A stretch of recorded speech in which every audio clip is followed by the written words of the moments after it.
Hello, welcome to the third video in this series. In today's lesson, we are going to create a new project, go on a little tour around the IDE, write our first program, display information to the user, and accept data from the user. But before we proceed, let us look at some common terms. What is Visual Studio? Visual Studio is an IDE from Microsoft used to develop applications. An IDE is an integrated development environment. Think of it as a workspace with every tool integrated to help you develop your app. Visual Basic is an OOP language, an object-oriented programming language developed by Microsoft based on the .NET framework. An object-oriented programming simply deals with objects. An object is anything with properties and behavior. Everything in Visual Basic is an object. A typical example of an object is a car. A car can have some properties like color, number of wheels, and the steering wheel, the type of steering wheel it has, and so many things you can say about the car. Everything that you can see and describe about the car forms the properties. Now what the car can actually do becomes the behavior. So a car can go forward, it can accelerate, it can go in reverse. I don't know what else your car can do, but you can give more examples of this. So typically an object has properties and behavior. In the comment section below, write down some object and then give me some of the properties and some of the behavior of that object that you've just described. Okay, so let's see how to create a new project in Visual Studio. To create a new project, simply click on the Create a New Project button down here. Filter the list here by the language. Choose your platform and then select a project type.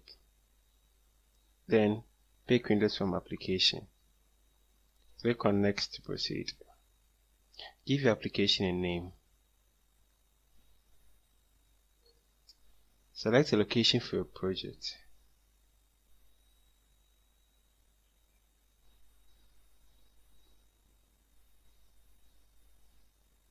Click on Create to finish the process.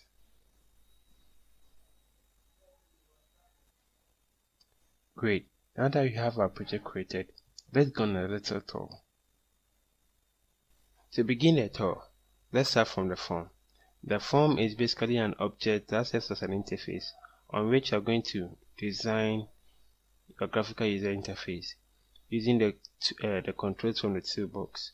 The toolbox over here contains a lot of controls that you can simply drag onto your form to create your interface.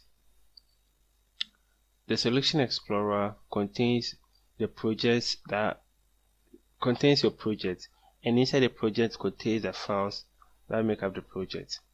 The Property windows is used to edit the properties of the object. Currently, I've selected the button here. Therefore, I can edit the properties of this button by changing some of the properties here. So if I want to change the color of this button to, let's say, green, I switch over to the color section and then I browse to the color that I want, and then I pick the color that I want. And you can see that the property of this button has been changed. There are a lot of properties here. Later on in this video, we'll consider each of the controls here and their properties.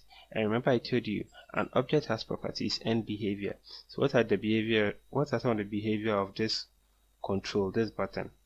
Now to know the behavior, you switch over to the Events tab, and then you can see that this button can respond to a click event.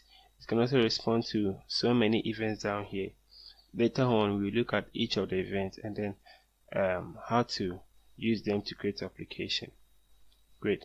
Aside the properties, we also have the error list. Now, error list is going to be a friend throughout the whole of this series, because as we move along, we are going to be having errors, and then we are going to find them here, and it will help us fix up those bugs that we are having. Okay, are you ready to write the first program? I am. So for our first program, we'll be writing a Hello World application. Traditionally, almost every first program is a Hello World application. I think it's kind of funny, but Well, in my opinion, the Hello World application is a nice way of announcing your presence to the programming community. To write our first program, I'm going to drag a label onto my form, and I'm going to go to the properties and then change the text to Hello World. The size of this Hello World is too small for me, so I'm going to edit the font by clicking on the font and then increasing the size to, let's say, 14. I want it to be bold. I select the bold, and I have my Hello World. Let's run the program and see.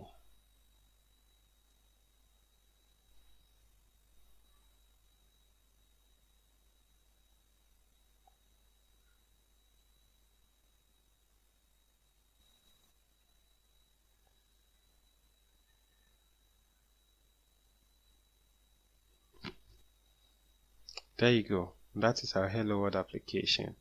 Congratulations, you just wrote the first app. Great. Now that you've been able to write our Hello World application, let's display some information to the user. I believe you have seen something like this. When you're trying to close an unsaved file, you get a pop-up telling you that, do you want to save this project? This is what is called a message box. So let's see how you can create something like this. Now, in our form, we want to write some events for this form so that when this form is closing, we would ask the user if the user wants to really quit. To do that, you select the form, go to the events tab, and then look for form closing events. Double click on it, and then let's write some codes in there.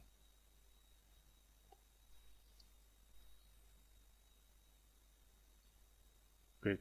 Now, in Visual Basic, your code goes in between the private sub and the end sub.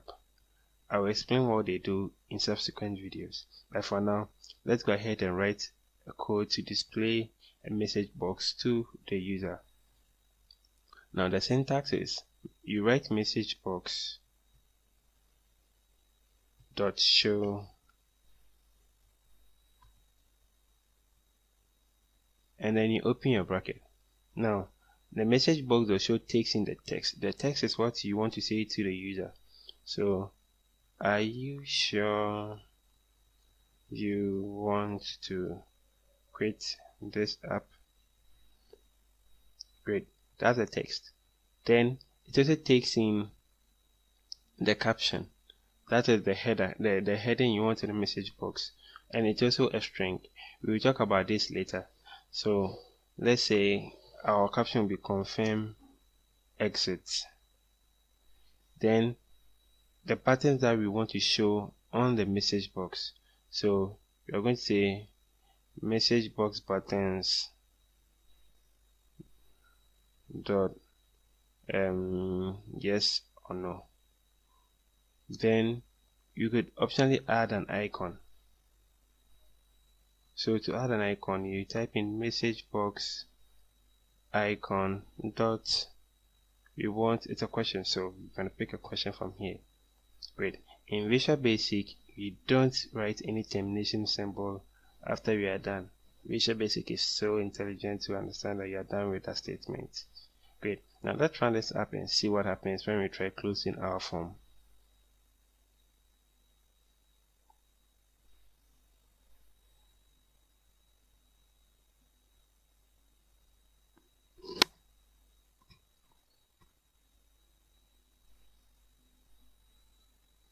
Now, remember I told you that Visual Basic is an object-oriented programming language. And objects have properties and events. And Visual Basic again is an event-driven programming language. So until the event that you've written your code for is being triggered, nothing will happen. So if I click on this thing, nothing is happening because I've not written any event handler for this one, but I've written an event handler for my form closing event. So what happens if I try closing this form? We are going to get a message box. Are you sure you want to create this app? This is the text that we indicated here. The confirm exit is the caption that we typed over here. The message box button, the yes or no, is what we are seeing here, and then the message icon is what we have here. Great. Now you are able to display information to the user. Finally, let's accept data from the user. Now, let's modify this app. Let's put a button over here and change its properties to enter your name. Great. Now let's increase the size of this button. Good. Now what we want to do is when we click on this button, we want to accept information from the user. So to accept information from the user, you type in input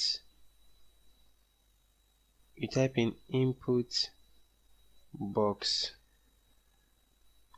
and then what you want to say to the user, from the user. So you're going to say enter your name, then you're going to leave it that way. Okay, so anytime you click on this button,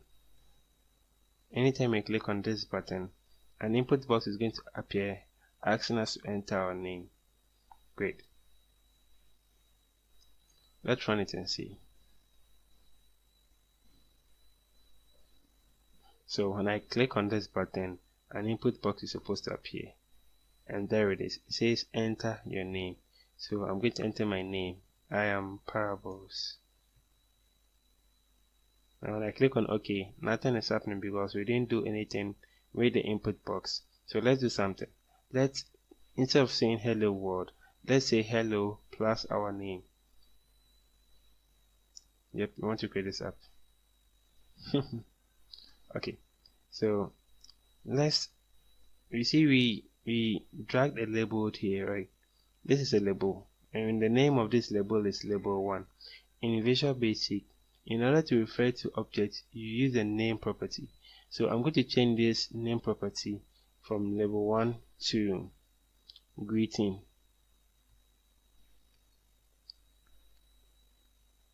And as a form of conversion, I'm going to denote this greeting label by an LBL.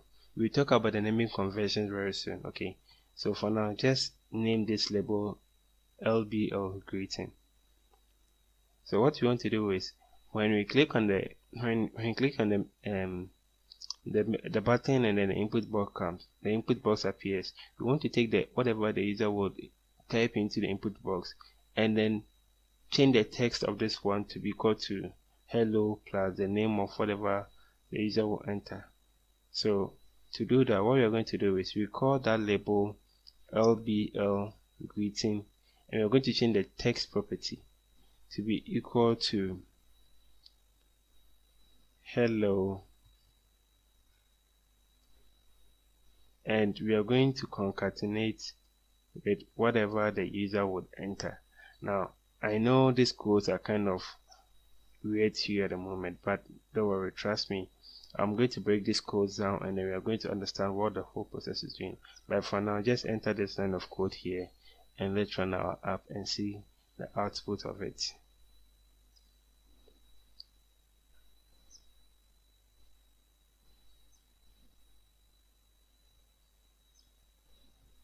Okay, so now when we click on this enter your name, it's going to appear as an input box. We're going to type in our name and we click on OK, and you see that the text here was changed to hello world. Now let's try a different name. So that's my name, and you can see it's working. So now we've been able to accept information from the user and also display information from the user. Okay, so that brings us to the end of this video.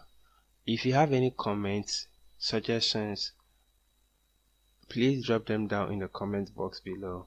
And if you found this video helpful, please like it and share it to your friends. And also, don't forget to subscribe to this channel for more and hit that bell icon to be notified anytime a new video is released. Until next time, happy coding.